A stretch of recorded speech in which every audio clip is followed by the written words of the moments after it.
Hello friends, आपका स्वागत है हमारे चैनल कॉन्सेप्ट आईक्यू में।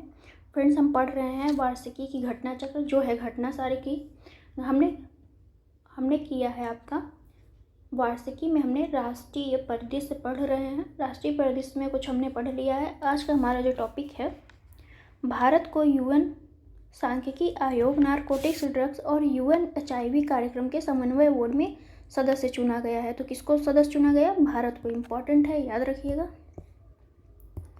भारत को हाल ही में संयुक्त राष्ट्र यूएन के सांख्यिकी आयोग, नारकोटिक्स, ड्रग्स और संयुक्त राष्ट्र एचआईवी एड्स कार्यक्रम के समन्वय बोर्ड के सदस्य के रूप में चुना गया है, जो अंतर्राष्ट्रीय क्षेत्र में देश की बढ़ती उपस्थिति का संकेत देता है।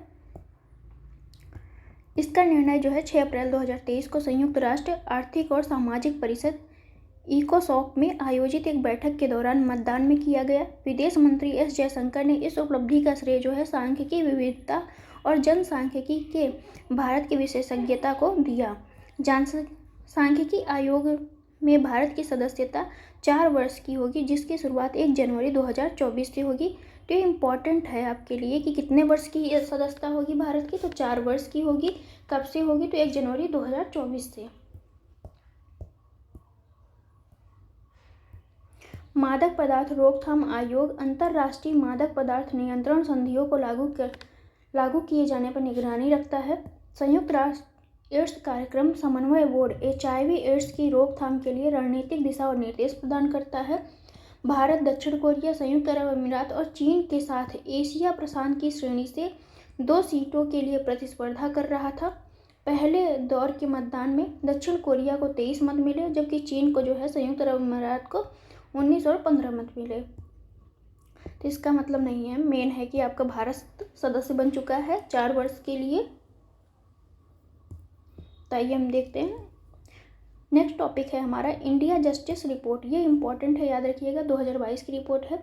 हाल ही में टाटा ट्रस्ट द्वारा इंडिया रिपोर्ट 2022 जारी की गई। यह इंडिया जस्टिस रिपोर्ट का तीसरा संस्करण है। कौन सा है?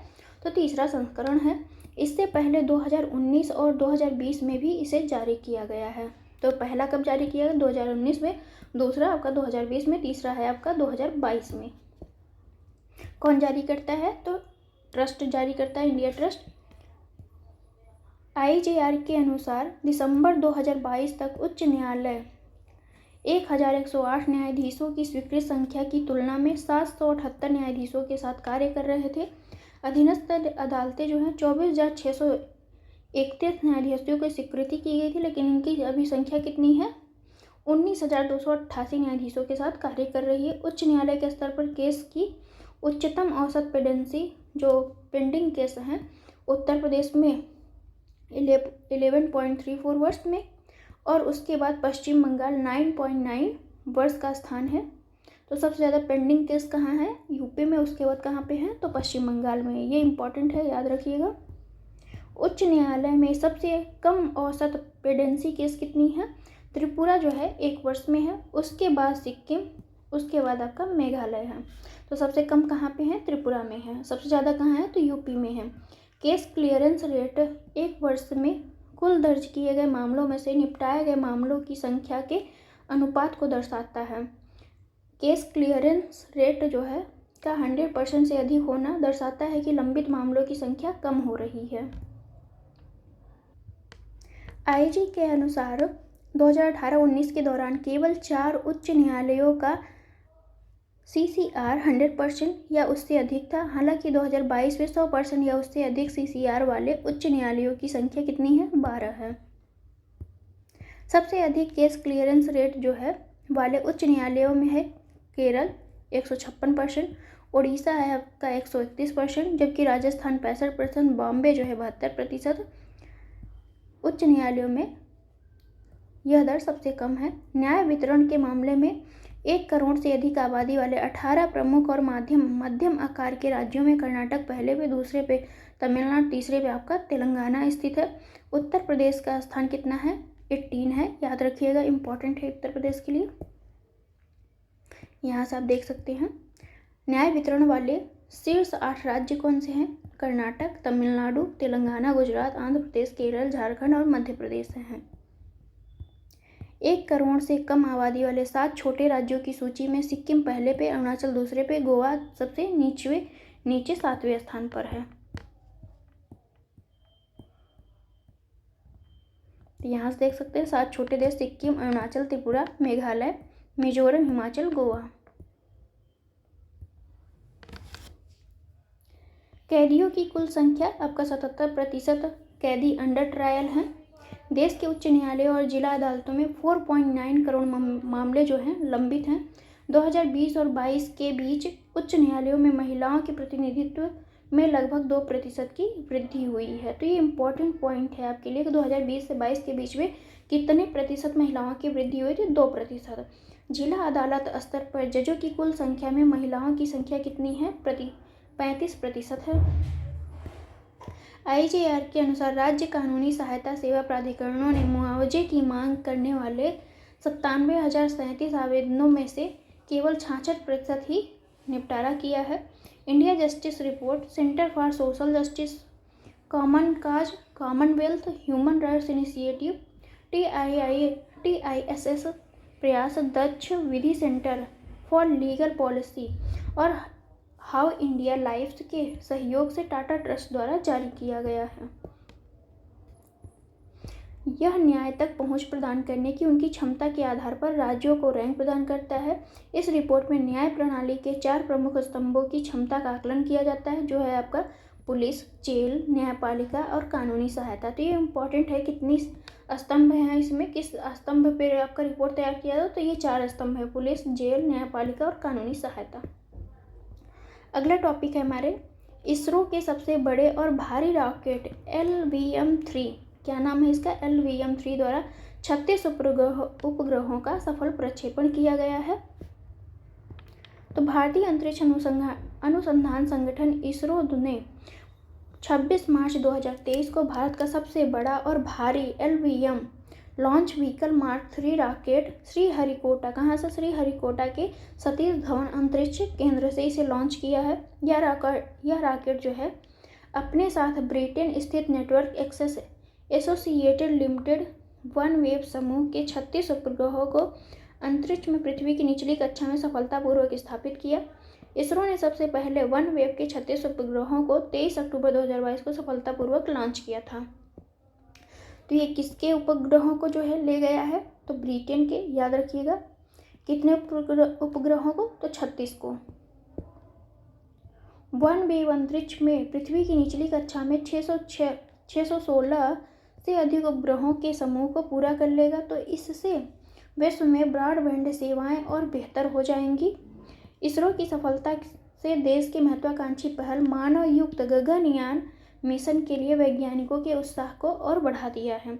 इसरो ने इस लॉन्च के लिए जिस विशालकाय LVM-3 रॉकेट का प्रयोग किया गया उसमें जो तकनीकी प्रयोग किए वह गगनयान मिशन में भी प्रयुक्त किया जाएगा। इस रॉकेट में S-200 मोटरों का प्रयोग किया गया है, जो गगनयान मिशन के लॉन्चर्स के समान है। इसरो के मिशन कंट्रोल सेंटर में इसरो के अध्यक्ष ने कहा कि S-200 मोटरों को जिस प्रकार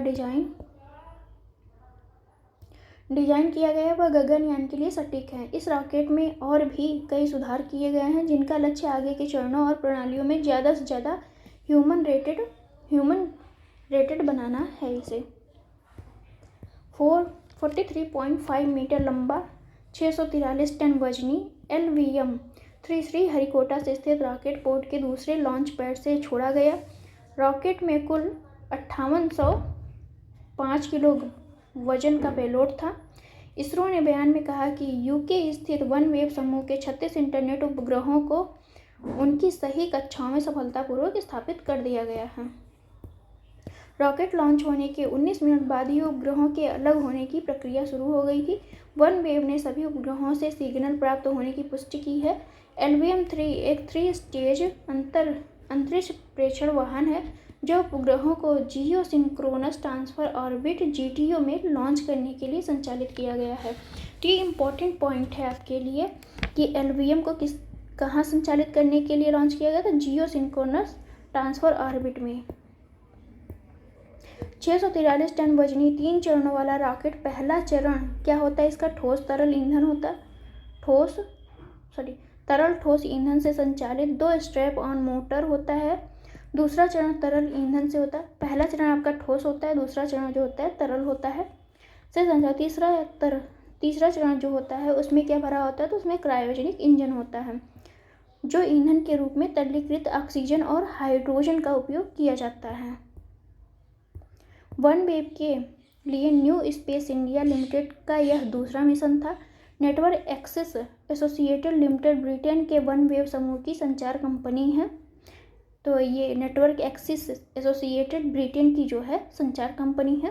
इसमें ब्रिटिश सरकार, भारत की भारतीय इंटरप्राइजेज, फ्रांस की यूटेल सेट, जापान के सॉफ्टबैंक, अमेरिका के ह्यूस नेटवर्क और दक्षिण कोरिया डिफेंस कंपनी हनबाह की हिस्सेदारी है। यह उपग्रह आधारित सेवा उपलब्ध कराने वाली संचार कंपनी है। इसका मुख्यालय कहाँ है? लंदन में है। अगला टॉपिक है हमारा लद्दाख और मयूरभंज विश्व के महानतम स्थानों में है। तो इम्पोर्टेंट है कि आपका लद्दाख और मयूरभंज जो है विश्व के महानतम स्थानों में से एक है। प्रतिष्ठित अमेरिकी पत्रिका जो है टाइम, ये कहाँ की पत्रिका है? तो अमेरिका की है। टाइम ने 2023 के लिए विश्व के महानतम स्थानों की वार्षिक सूची जारी की है। कब जारी होती है? तो वार्षिक होती है। 50 स्थानों वाली इस सूची में भारत के लद्दाख और उड़ीसा के मयूरभंज जिले को शामिल किया है।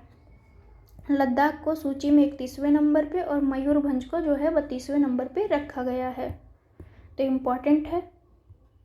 विश्व के महानतम स्थानों की सूची को तैयार करने के लिए पत्रिका ने अपने नेटवर्क के जरिए रोमांचक अनुभव प्रदान करने वाले स्थानों के नामांकन मांगे थे। टाइम पत्रिका की वरिष्ठ संपादक कौन है? एम्मा बार्कर बोनोमो के अनुसार इस सूची में शामिल कई स्थानों पर पर्यावरणीय प्रभाव के कारण पर्यटक समिति यात्रा कर सकते हैं। कुछ स्थान अपनी प्राकृतिक सुंदरता की रक्षा के लिए अधिक स्थायी और पर्यटन प्रथाओं को लागू कर रहे हैं। मयूरभंज के बारे में बात करते हुए पत्रिका ने कहा कि यह अत्यधिक दुर्लभ काले बाघ वाले, इम्पॉर्टेंट है ये कि मयूरभंज में क्या पाया जा रहा है? तो काले बाघ पाए जा रहे हैं। इम्पॉर्टेंट है, बहुत मोस्ट इम्पॉर्टेंट। काले बाघ को देखने के लिए पृथ्वी पर एकमात्र स्थान कौन सा है? आपका मयूरभंज, जो कहाँ पे है? उड़ीसा में। टाइम ने लद्दाख के पहले गांव का उल्लेख किया जिसे भारत का पहला डार्क स्काई रिजर्व नामित किया गया है। लद्दाख आश्चर्यजनक अल्पाइन परिदृश्य और तिब्बती बौद्ध संगति के लिए टाइम की सूची में शामिल किया गया है। टाइम पत्रिका में नवंबर 2022 में सिमलीपाल राष्ट्रीय उद्यान के फिर से खुलने का उल्लेख किया है। यह उद्यान एशियाई हाथियों, दुर्लभ काले बाघों, रॉयल बंगाल टाइगर सहित अन्य स्तनधारियों की 40 से अधिक प्रजातियों का घर है। साथ ही यहाँ के प्राचीन मंदिर भी दुनिया के सबसे मनोरम स्थल हैं।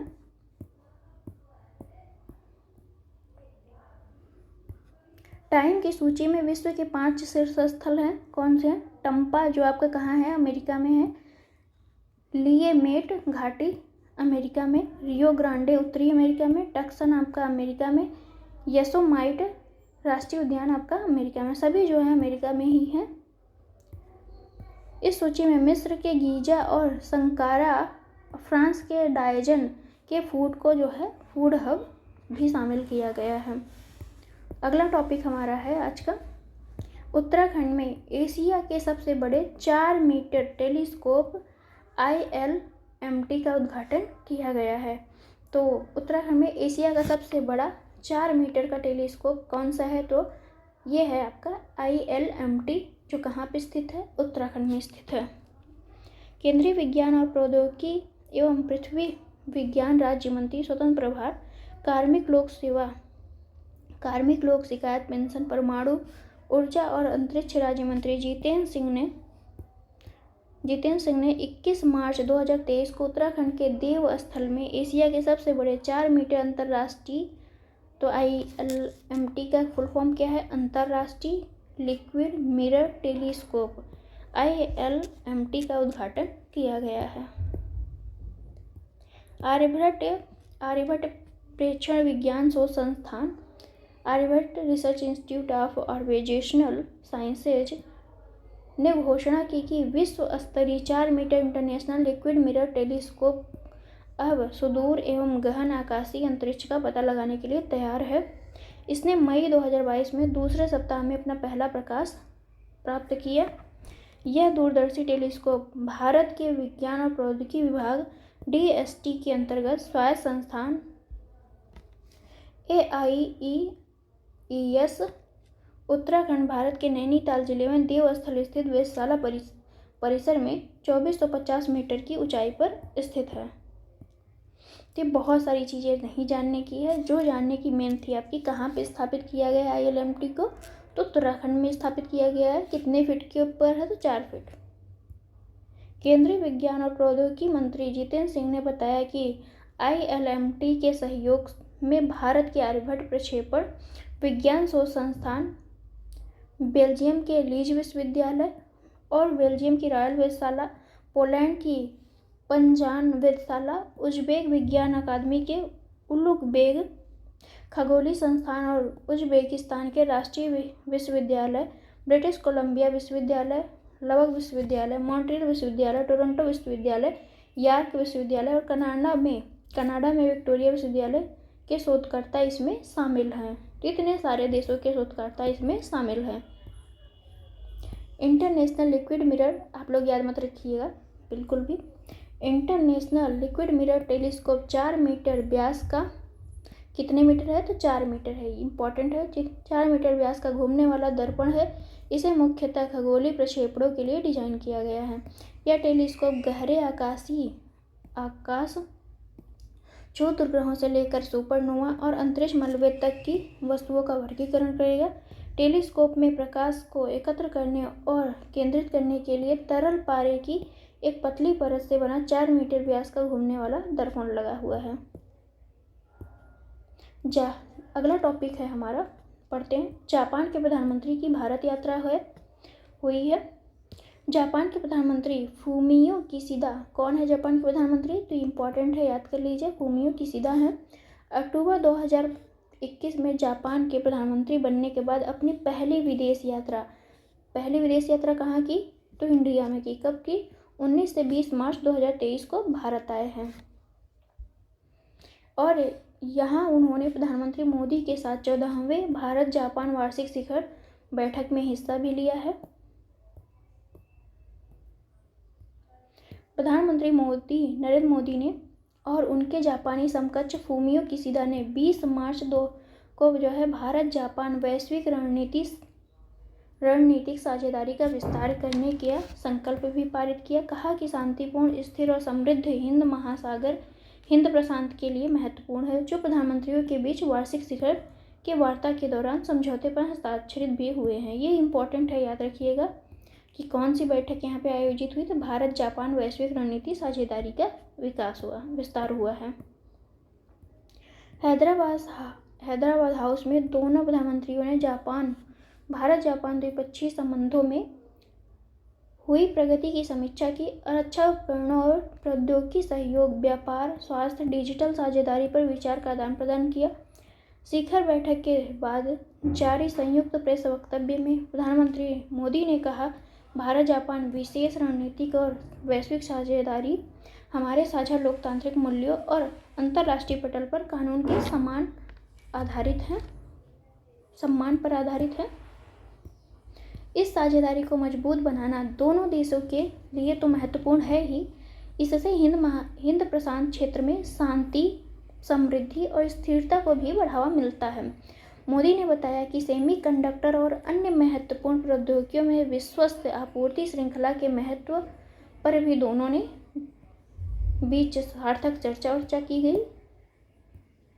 पिछले साल भारत में 5 लाख करोड़ येन यानी कितना, 3,20,000 करोड़ रुपए के निवेश के जापान के लक्ष्य को उल्लेख करते हुए मोदी ने कहा कि यह संतोष का विषय है कि इस दिशा में अच्छी प्रगति हुई है।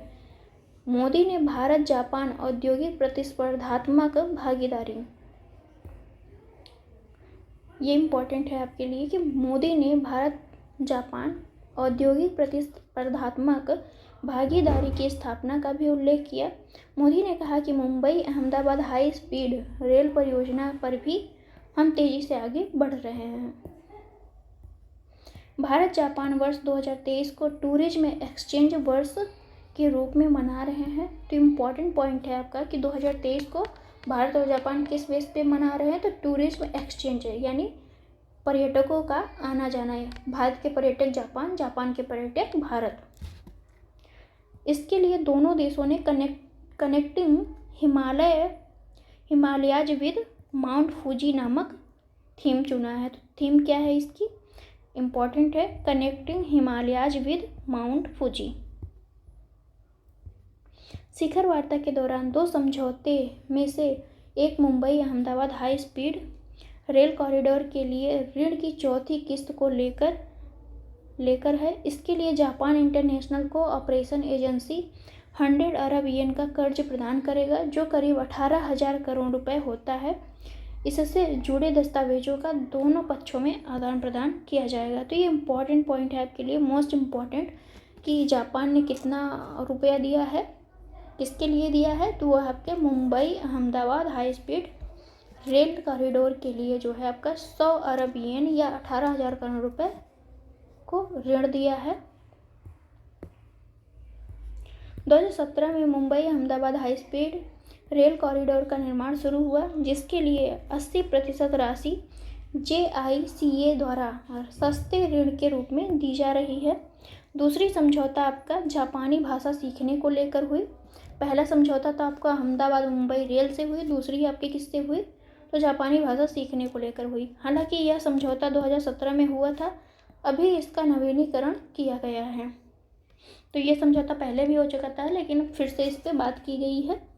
भारत जापान के बीच मजबूत आर्थिक संबंध है और वित्त वर्ष 2021-22 में दोनों देशों के बीच 20.57 अरब डॉलर का व्यापार का रिकॉर्ड हुआ है। यहाँ पे मतलब व्यापार जो हुआ उसका रिकॉर्ड रखा गया है। असम का चराई देव मैदान यूनेस्को के विश्व धरोहर स्थल में शामिल हो रहा है। ये है इम्पॉर्टेंट पॉइंट है आपका। नेक्स्ट पॉइंट है हमारा कि असम का जो चराई देव मैदान है वो किस में शामिल हो गया है, तो यूनेस्को के विश्व धरोहर स्थल में शामिल हो गया है। असम के मुख्यमंत्री कौन है, तो ये हेमंत बिस्वा शर्मा है, याद रखिएगा। इम्पॉर्टेंट है कि असम के मुख्यमंत्री कौन है, अगर पूछ लिया तो कम से कम बता तो सकें कि हेमंत बिस्वा शर्मा है। हाल ही में घोषणा के और असम का जो राजधानी है वो क्या है, कमेंट बॉक्स में आंसर दीजिएगा। असम के मुख्यमंत्री हेमंत बिस्वा शर्मा ने हाल ही में घोषणा की कि केंद्र सरकार ने असम के चराई देव मैदान को विश्व धरोहर स्थल वर्ल्ड हेरिटेज साइट के रूप में नामित करने का प्रस्ताव यूनेस्को को भेजा है। यूनेस्को को भेजा गया है, किसके द्वारा भेजा, केंद्र सरकार के द्वारा।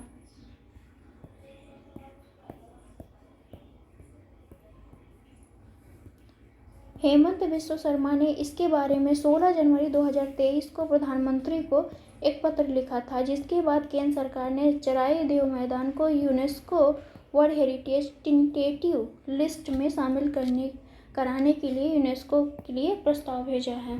तो यूनेस्को को एक प्रस्ताव भेजा है किस में शामिल करने के, यूनेस्को वर्ल्ड हेरिटेज की टेंटेटिव लिस्ट में शामिल करने के लिए। चराई देव मैदान को भारत में UNESCO world heritage tentative list की 52 साइटों में स्थान दिया गया है।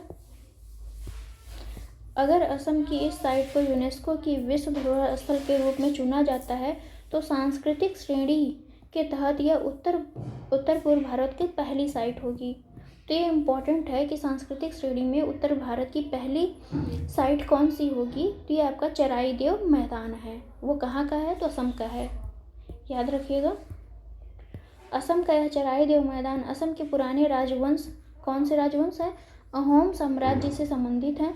इसकी स्थापना कौन किए थे, अहोम साम्राज्य की। तो इसकी स्थापना चाओ लुंग सिउकाफा ने 1253 में की थी। असम के पिरामिड के रूप में भी इसे जाना जाता है। तो ये इम्पॉर्टेंट है, करंट अफेयर्स में ऐसे ही लाइन उठा के दे देगा, क्या ये कहाँ के असम के अहोम साम्राज्य से संबंधित है या नहीं, तो ये दे सकता है। प्लस यहाँ के शासक कौन थे जिन्होंने इसकी स्थापना की थी, तो चाओ लुंग सिउकाफा थे।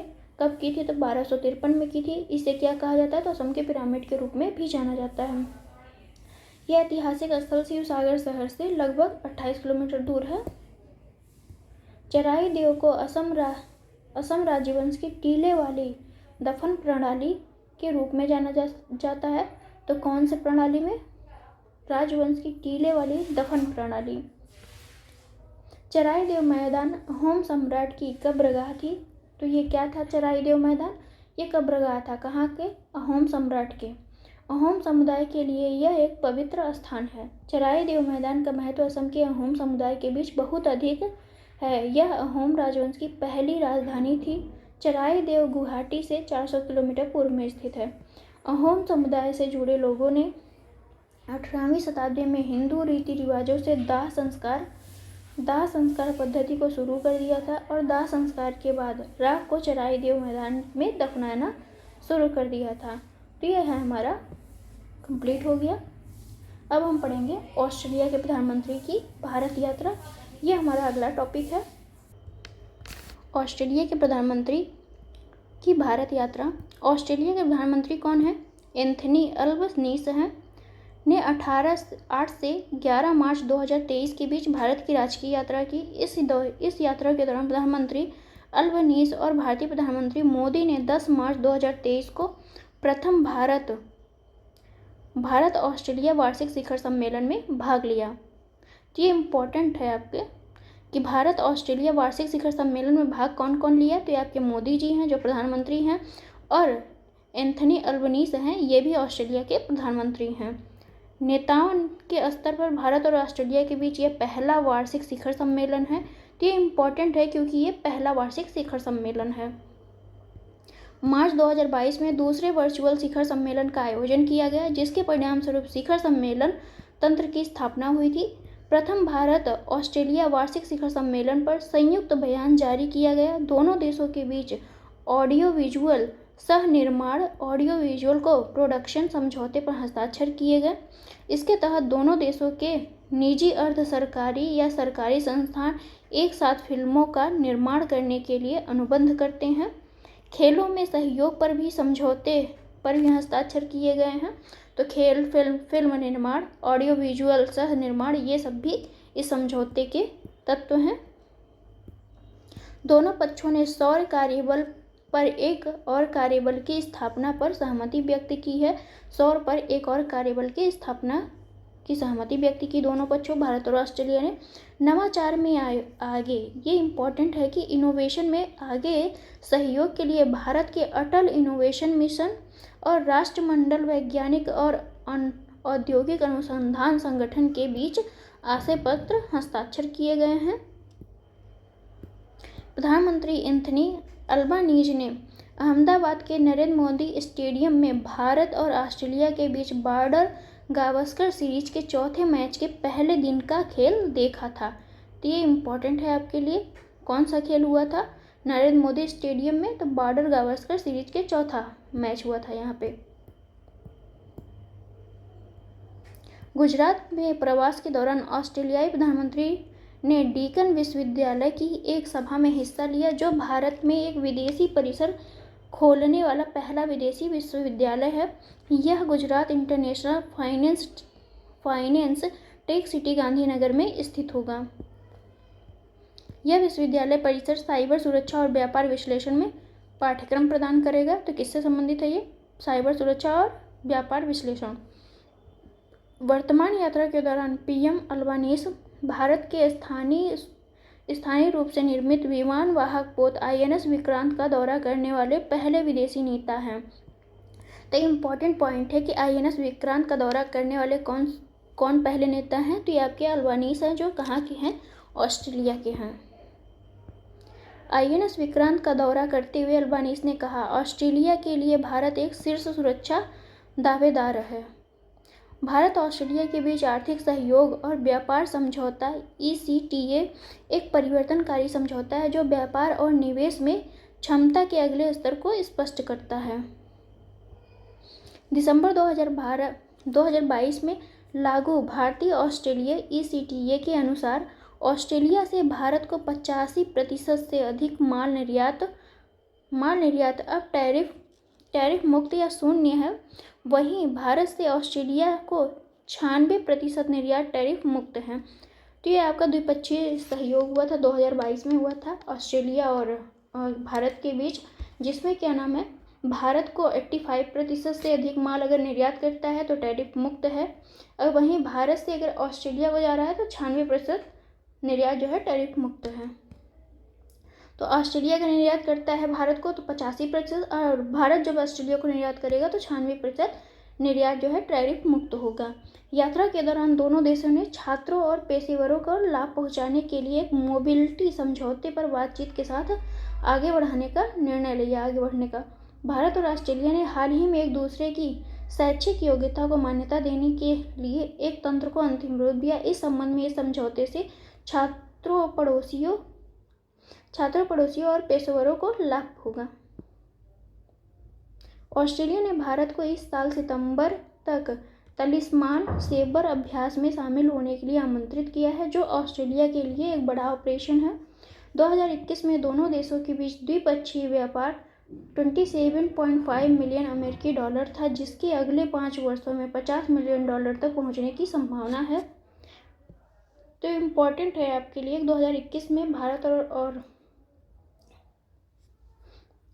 और ऑस्ट्रेलिया के बीच द्विपक्षीय व्यापार कितना था, 27.5 बिलियन अमेरिकी डॉलर था। अगले 5 वर्षों में से कितना पहुंचाना है, तो 50 बिलियन तक पहुंचाना है। 2022 वित्तीय वर्ष 2022 में भारत ऑस्ट्रेलिया का 9वां सबसे बड़ा व्यापारिक भागीदार था। अगला टॉपिक है हमारा जर्मन चांसलर ओलाफ सोल्ज का भारत दौरा। तो जो जर्मन चांसलर हैं ओलाफ सोल्ज, उन्होंने भारत का दौरा किया है। 25 से 26 फरवरी 2023 को जर्मन चांसलर ओलाफ सोल्ज ने 2 दिवसीय दौरे पर भारत आए थे। इस दौरान उन्होंने भारतीय प्रधानमंत्री मोदी के साथ प्रतिनिधि स्तर की वार्ता की। इसमें नवाचार और प्रौद्योगिकी पर सहयोग बढ़ाने के लिए देशों ने एक विजन स्टेटमेंट पर हस्ताक्षर किया है। तो किस पे हस्ताक्षर किया है, विजन स्टेटमेंट पे। ये किससे संबंधित है, तो नवाचार और प्रौद्योगिकी से, टेक्नोलॉजी से संबंधित है, इनोवेशन और टेक्नोलॉजी से संबंधित है। विजन स्टेटमेंट में कहा गया कि मई 1974 में हस्ताक्षरित वैज्ञानिक अनुसंधान और तकनीकी विकास में सहयोग के तहत दोनों देश संस्थागत रूप से विज्ञान, प्रौद्योगिकी, अनुसंधान व नवाचार में सहयोग का एक लंबा इतिहास साझा करते हैं।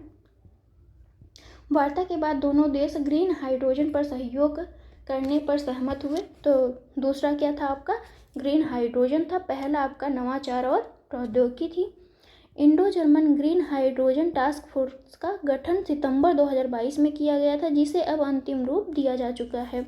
तो Indo German green hydrogen task force गठन किया गया है, कब किया गया, 2022 में। अब इसे अंतिम रूप दिया गया है। Germany Indo Pacific ocean initiative में भी शामिल हो गया है। जर्मनी जो है इंडो पैसिफिक ओशियन इनिशिएटिव में भी अब शामिल हो चुका है। तो ये इम्पोर्टेंट पॉइंट है। दोनों देश green and sustainable development partnership GSDP की प्रगति पर चर्चा की। इसे प्रधानमंत्री मोदी ने मई 2022 में 6ठे IGC अंतर सरकारी परामर्श के दौरान बर्लिन में लॉन्च किया था।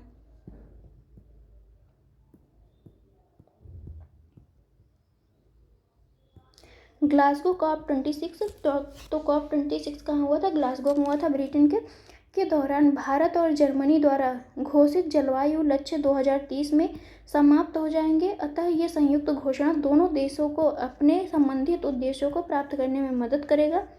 जर्मनी भारत में अपने विकास सहयोग पोर्टफोलियो के तहत 10 बिलियन यूरो की नई अतिरिक्त प्रतिबद्धताएं भी प्रदान करेगा।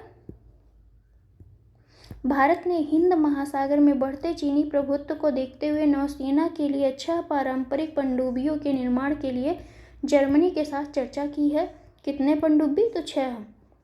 त्रिकोणीय विकास सहयोग के तहत भारत और जर्मनी तीसरे देशों में विकास परियोजनाओं पर काम करने हेतु सहमत हुए हैं, जिनमें से निम्नलिखित 4 परियोजनाएं कार्यान्वयन के विभिन्न चरणों में हैं। तो ये 4 परियोजनाएं कौन कौन सी हैं, कैमरून है, मलावी, घाना और पेरू। रूटेड एपिकल कटिंग्स के जरिए आलू के बीज का उत्पादन किया जाएगा। कृषि और खाद्य प्रणालियों में महिलाओं के लिए कृषि व्यवसाय इंक्यूबेटर मॉडल। घाना में सतत आजीविका और आय सृजन के लिए बांस आधारित उद्यमों का विकास। पेरू विकास और सामाजिक कार्यक्रम की योजना। 2020-21 में 21.07 बिलियन अमेरिकी डॉलर के कुल व्यापार के साथ जर्मनी यूरोप में भारत का सबसे बड़ा व्यापारिक साझेदार है, जो यूरोपीय बाजार में 17.4% हिस्सेदारी रखता है। हालांकि चीन के साथ उसका कुल व्यापार जो है 10% से भी कम है।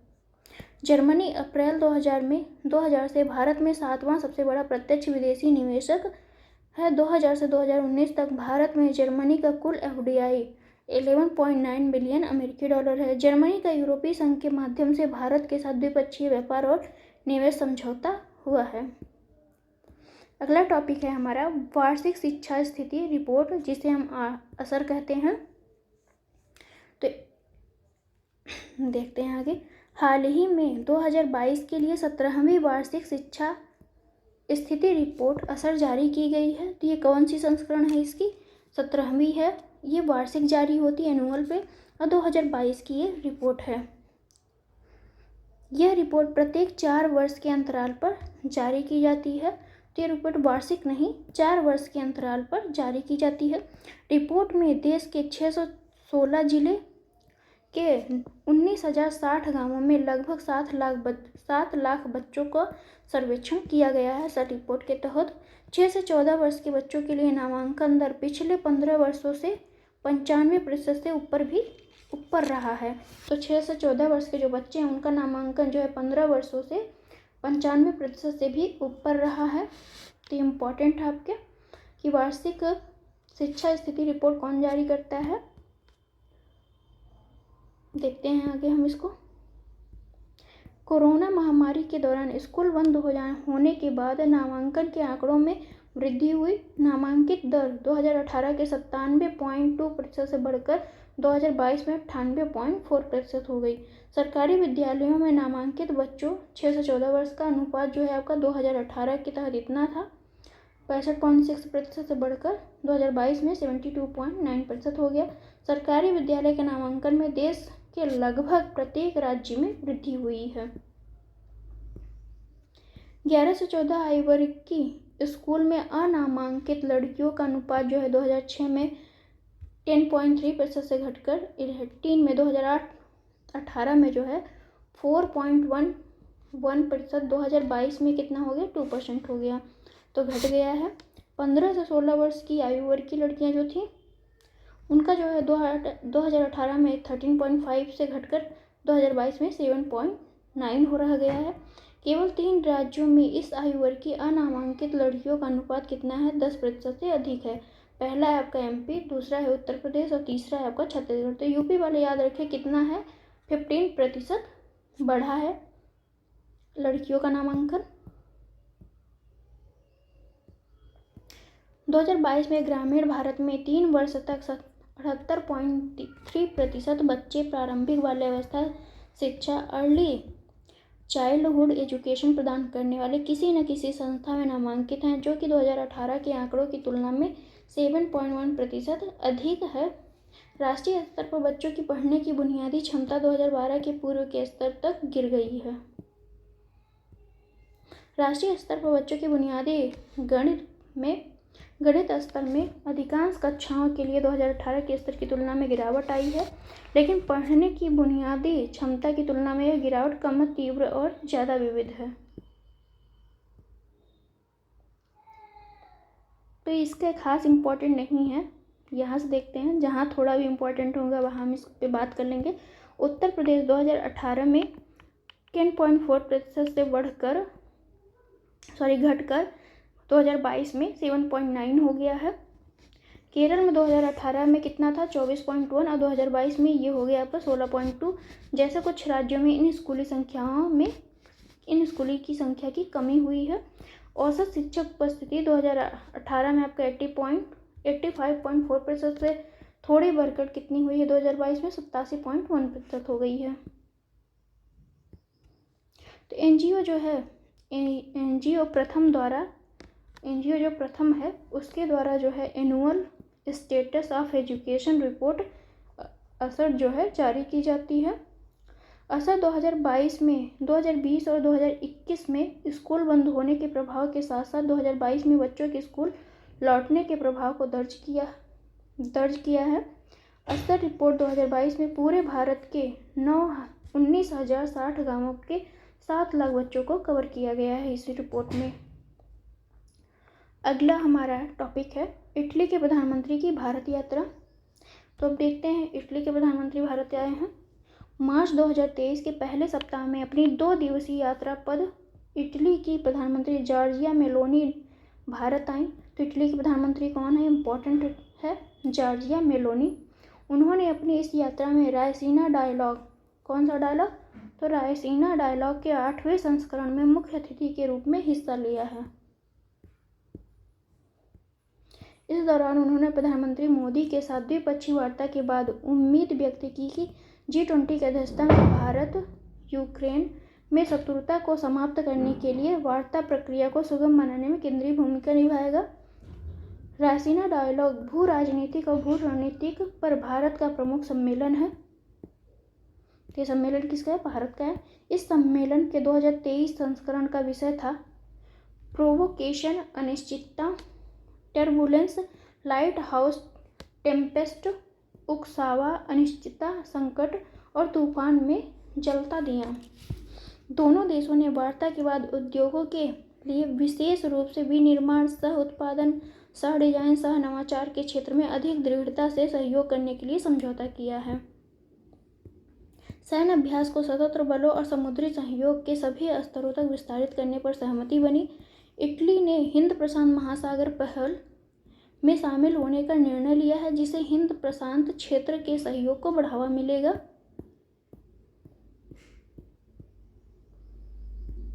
दोनों देशों ने प्रवासन और गतिशीलता पर एक आशय पत्र भी पूरा किया, जो एक बार आपसी समझौते के अस्तित्व के आने के बाद कई क्षेत्रों, विशेष रूप से शिक्षा में आपसी सहयोग के नए युग की शुरुआत होगी। इस अवसर पर सुश्री मेलोनी ने कहा कि G20 की अध्यक्षता के साथ भारत वैश्विक दक्षिण के हितों का प्रतिनिधित्व कर सकता है। यूक्रेन की स्थिति के बारे में बात करते हुए उन्होंने कहा कि हम उम्मीद करते हैं कि G20 के अध्यक्षता में भारत एक न्याय संगत शांति के लिए शत्रुता को समाप्त करने में केंद्रीय भूमिका निभाएगा।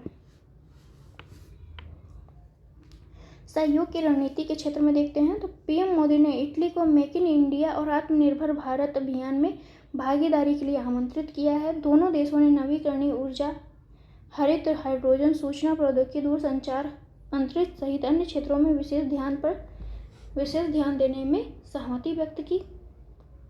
सहमत हुए हैं। दोनों देशों ने बढ़ते हुए द्विपक्षीय व्यापार के बारे में भी बातचीत की, जो पिछले साल $15 अरब के सर्वकालिक उच्च स्तर पर पहुंच गया था। भारत और इटली के इस राजनयिक संबंधों की स्थापना के 75 वर्ष मना रहे हैं। जर्मनी, बेल्जियम और नीदरलैंड के बाद इटली यूरोपीय संघ में भारत का चौथा सबसे बड़ा व्यापारिक भागीदार है।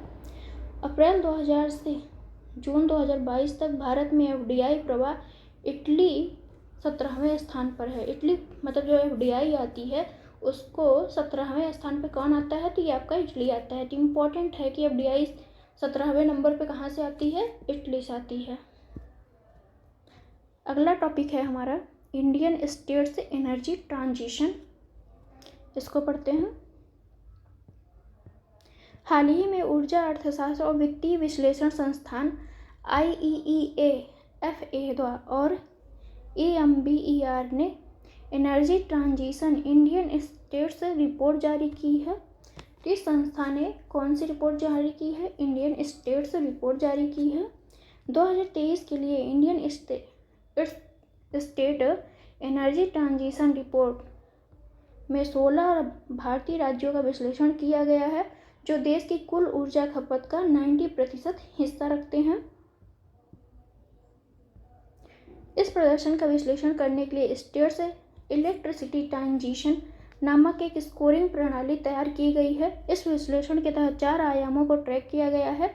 पहला है आपका पावर सिस्टम का प्रदर्शन, दूसरा है डिकार्बोनाइजेशन और तीसरा है आपका पावर इकोसिस्टम की तैयारी तथा नीतियाँ और राजनीतिक प्रतिस्पर्धा। चौथा क्या है? राजनीतिक प्रतिबद्धता। इन आयामों के आधार पर किसी राज्य की जीवाश्म ईंधन आधारित बिजली संयंत्रों से स्थानांतरित करने की क्षमता, हरित बाजार को प्रोत्साहित करने की उसकी क्षमता, बिजली को डिकार्बोनाइजेशन करने के लिए सरकार की नीति को ट्रैक किया जाता है। ऊर्जा संकरण या एनर्जी ट्रांजिशन सौर, पवन, साथ ही लिथियम आयन बैटरी जैसे नवीकरणीय ऊर्जा स्रोतों के उत्पादन और खपत के लिए जीवाश्म ईंधन आधारित बिजली संयंत्रों से ऊर्जा क्षेत्र का वैश्विक बदलाव है। रिपोर्ट की मुख्य बातें क्या हैं, देखते हैं। कर्नाटक और गुजरात स्वच्छ बिजली के लिए भारत के परिवर्तन में सबसे अधिक प्रगति करने वाले राज्य हैं। तो कौन सबसे ज़्यादा प्रगति कर रहे हैं नवीकरणीय ऊर्जा में? तो ये आपके कर्नाटक और गुजरात हैं। ट्रैकिंग के लिए उपयोग किए जाने वाले सभी 4 आयामों में अच्छा प्रदर्शन करने वाला एकमात्र राज्य कौन है? कर्नाटक है। तो अच्छे प्रदर्शन में कौन सा राज्य शीर्ष पे है? तो ये आपका कर्नाटक है। यह मुख्य रूप से अपनी अनुकूल नीतियों और एक सहज परिवर्तन के लिए राजनीतिक प्रतिबद्धताओं के कारण अच्छा कर रहा है। बिजली क्षेत्र को डिकार्बोनाइज करने के मामले में कर्नाटक के बाद कौन है? गुजरात का स्थान आता है। सभी 4 आयामों में अच्छा प्रदर्शन के मामले में कर्नाटक के बाद आपका राजस्थान दूसरे स्थान पर है। सभी 4 आयामों में, जो सभी 4 आयाम हैं उनमें जो है कर्नाटक के बाद आपका कौन आ रहा है? तो राजस्थान आ रहा है दूसरे स्थान पर, जहां नवीकरणीय ऊर्जा कुल बिजली मिश्रण का 29% आपूर्ति करती है, जिससे यह अक्षय ऊर्जा की सबसे बड़ी स्थापित क्षमता वाला राज्य बन गया है। तो इम्पॉर्टेंट पॉइंट है आपका कि अक्षय ऊर्जा की सबसे बड़ी स्थापित क्षमता वाला राज्य कौन है? तो आपका राजस्थान है। पंजाब और हरियाणा ने ऊर्जा परिवर्तन में बड़े कदम उठाए हैं, वहीं सबसे अधिक बिजली की मांग वाले महाराष्ट्र को बहुत धीमी अक्षय ऊर्जा अपनाने का सामना करना पड़ रहा है। अगला टॉपिक है हमारा, दक्षिण अफ्रीका से लाए गए 12 चीते कहाँ रखे गए हैं? तो कूनो नेशनल पार्क में। ये कहाँ है? तो एमपी में है। मोस्ट इम्पॉर्टेंट है ये आपके लिए, सबसे इम्पॉर्टेंट टॉपिक यही है। आइए इसके बारे में देखते हैं। तो नामीबिया के बाद चीतों की दूसरी खेप आने वाली है। दूसरी खेप अब दक्षिण अफ्रीका से मंगाई गई है। तो दक्षिण अफ्रीका से ये मंगाया गया है। नामीबिया से कितने चीते आए हैं? तो 8 चीते आए हैं। दक्षिण अफ्रीका सरकार के साथ भारत सरकार के एक समझौते के तहत दक्षिण अफ्रीका अगले 10 वर्षों में 12 चीते प्रति वर्ष भारत को भेजेगा। दक्षिण अफ्रीका से 12 चीतों की पहली खेप लेकर भारतीय वायुसेना के मालवाहक विमान ग्लोब मास्टर 17 फरवरी को उड़ान भरी थी। उन्हें लेकर यह विमान 18 फरवरी को ग्वालियर पहुंचा, जहां स्वास्थ्य परीक्षण के पश्चात उन्हें श्योरपुर स्थित कूनो नेशनल पार्क के क्वारंटाइन बाड़ों में छोड़ा गया। लगभग 1.5 माह पश्चात इन्हें बड़े बाड़ों में छोड़ा गया था। तो नामीबिया के बाद दूसरी खेप कहाँ से आ रही है? आपकी दक्षिणी अफ्रीका से आ रही। पहली कहाँ से आई थी? तो नामीबिया से आई थी। इससे पूर्व सितंबर 2022 में नामीबिया से लाए गए 8 चीतों को भी इसी नेशनल पार्क में छोड़ा गया है।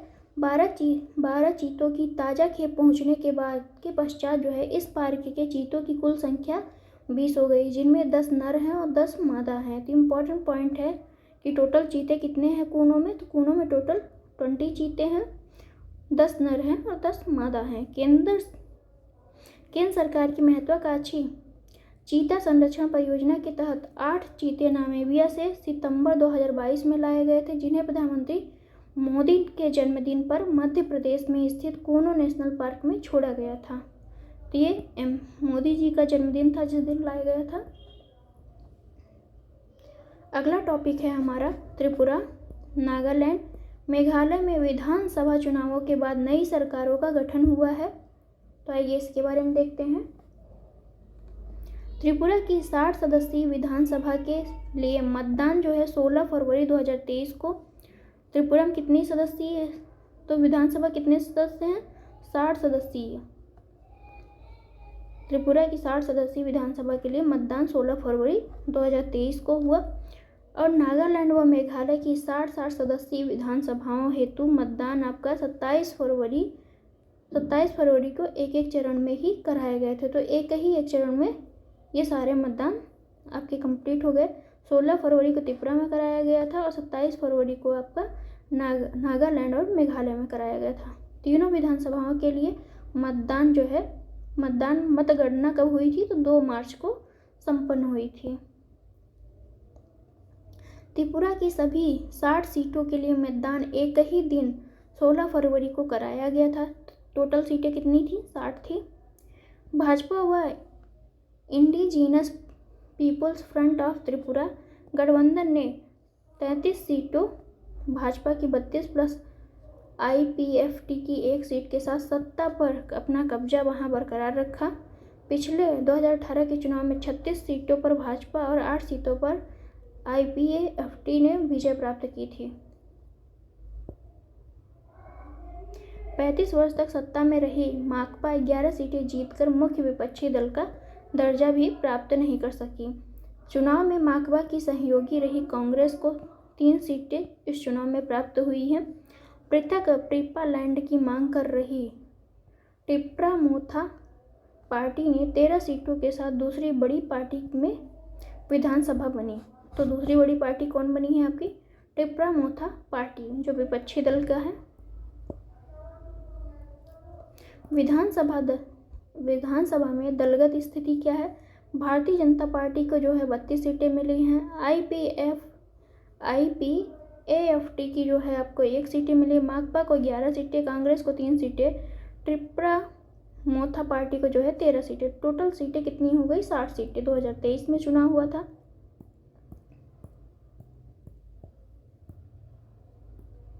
उपर्युक्त दलगत स्थिति के चलते भाजपा गठबंधन को ही नई सरकार का गठन का अवसर मिला। निवर्तमान मुख्यमंत्री मणिक साहा, जिन्होंने, तो मुख्यमंत्री कौन है वहाँ का, त्रिपुरा का, तो ये आपके मणिक साहा हैं, जिन्होंने मुख्यमंत्री के रूप में कार्यभार संभाला है, ने एक बार पुनः मुख्यमंत्री पद की शपथ 8 मार्च 2023 को ली। विधानसभा चुनाव के कुछ महीने पूर्व ही मणिक लाल साहा को 2022 में बिप्लब देब की जगह राज्य का मुख्यमंत्री बनाया गया था। अगला हम देखते हैं नागालैंड के बारे में। नागालैंड की 7 सदस्यीय विधानसभा 59 सीटों के लिए ही मतदान 27 फरवरी को कराया गया था।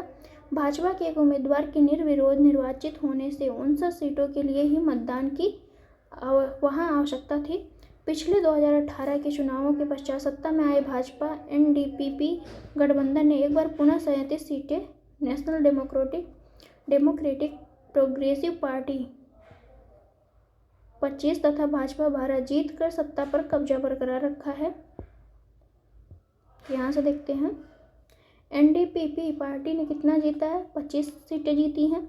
Bharatiya Janata party 12, Rashtriya Congress party 7, national peoples party 5 और लोक जनशक्ति आपका 2, Naga peoples front 2, republican party आपका 2, अन्य जो है 5। तो टोटल सीटें कितनी थी, 60 सीटें थी नागालैंड में भी।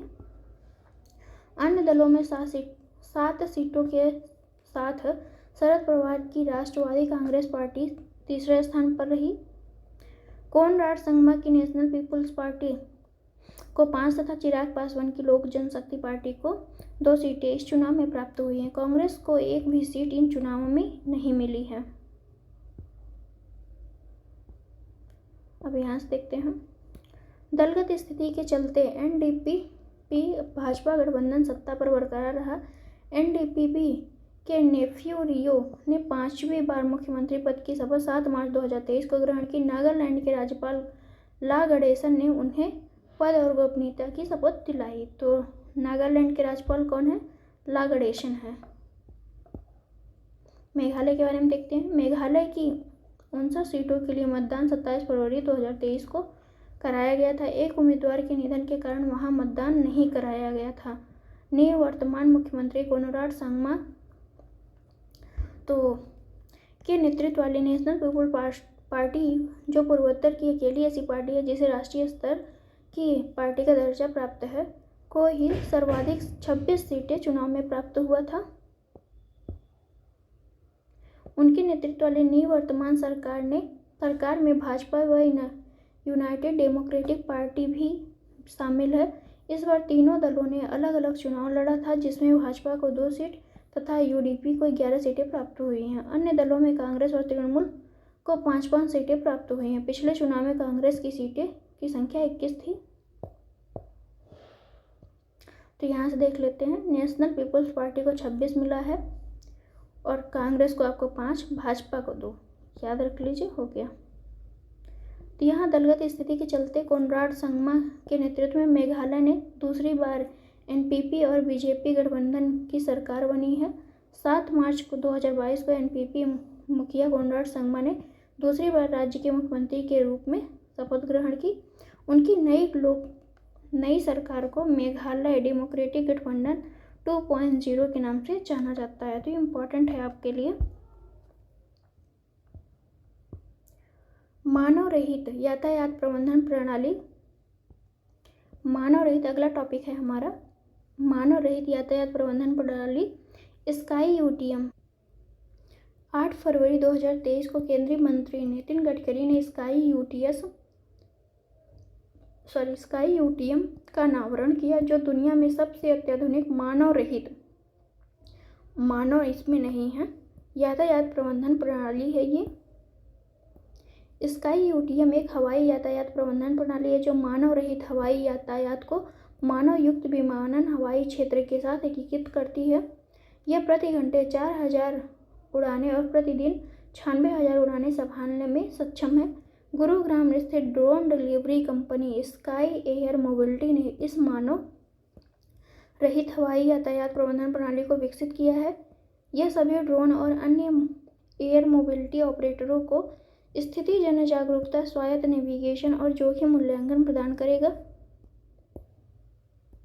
स्काई यूटीएम द्वारा अब तक 300 से अधिक फसल VVLOS beyond visual line of site drone उड़ानों का समर्थन किया है। स्काई यूटीएम UV संचलन के 255 से अधिक मानदंडों को कैप्चर करता है और उन्हें अपने ब्लैक बॉक्स में संग्रहित करता है। अगला टॉपिक है हमारा उड़ीसा देश का पहला झुग्गी मुक्त राज्य। तो उड़ीसा जो है देश का पहला झुग्गी मुक्त राज्य बन चुका है। आइए देखते हैं। उड़ीसा सरकार ने भारत में पहला झुग्गी मुक्त राज्य बनाने का महत्वाकांक्षी लक्ष्य पूरा किया है। इसके तहत राज्य की सभी झुग्गियों को अपग्रेड करने के लिए जगह मिशन कार्यक्रम चलाया जा रहा है। तो झुग्गियों को अपग्रेड करने के लिए कौन सा मिशन चलाया जा रहा है? तो आपका जगह मिशन इम्पॉर्टेंट है, याद कर लीजिए। इस मिशन के जरिए पिछले 5 वर्षों में 1,75,000 परिवारों को भूमि पट्टा प्रदान किया गया। 2019 में उड़ीसा के जगह मिशन को झुग्गी वासियों को भूमि सुरक्षा प्रदान करने के लिए वर्ल्ड हैबिटेट अवार्ड से भी मिला था। तो वर्ल्ड हैबिटेट अवार्ड किसे मिला था? ये आपको उड़ीसा को मिला था। उड़ीसा राज्य ने हाल ही में अपने 5T पहल जगह मिशन के लिए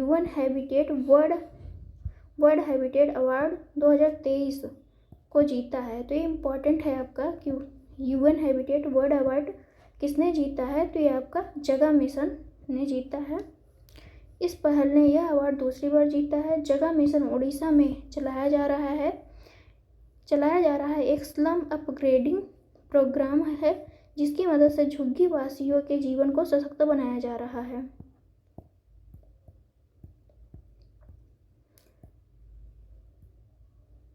यहाँ देखते हैं हमारा एक अगला टॉपिक है राष्ट्रपति भवन के ऐतिहासिक मुगल गार्डन का नाम अब क्या किया गया है? तो अमृत उद्यान कर दिया गया है। तो इम्पॉर्टेंट है आपका, जिसे हम पहले राष्ट्रपति भवन को मुगल गार्डन कहते थे, अब ये किस नाम से जाना जाएगा? तो अमृत उद्यान के नाम से जाना जाएगा। आज़ादी के अमृत महोत्सव के उपलक्ष्य पर सरकार ने राष्ट्रपति भवन के ऐतिहासिक मुगल गार्डन्स का नाम बदलकर अमृत उद्यान कर दिया है। इम्पॉर्टेंट है, मोस्ट इम्पॉर्टेंट, याद रखिएगा। 27 जनवरी 2023 को राष्ट्रपति द्रौपदी मुर्मू ने इसका नया नामकरण किया। नए नाम के साथ ही बाद में आम जनता के दर्शनार्थ इसे 31 जनवरी 2023 से खोला गया। 26 मार्च तक यह आम जनता के लिए खुला रहता है। 4 माह पूर्व सितंबर 2022 में ही सरकार ने नई दिल्ली स्थित राजपथ, जो पहले किंग्स वे कहलाता था, उसका नाम बदलकर कर्तव्य पथ कर दिया गया है। तो राजपथ का नाम बदलकर कर्तव्य पथ किया गया है और मुगल गार्डन का नाम बदलकर अमृत उद्यान किया गया है। अगला टॉपिक है हमारा 17वां प्रवासी भारतीय दिवस सम्मेलन। इसको हम पढ़ेंगे अगले वीडियो में। Thank you for watching friends. आपको वीडियो कैसी लगी? चैनल को लाइक एंड सब्सक्राइब शेयर जरूर करिए।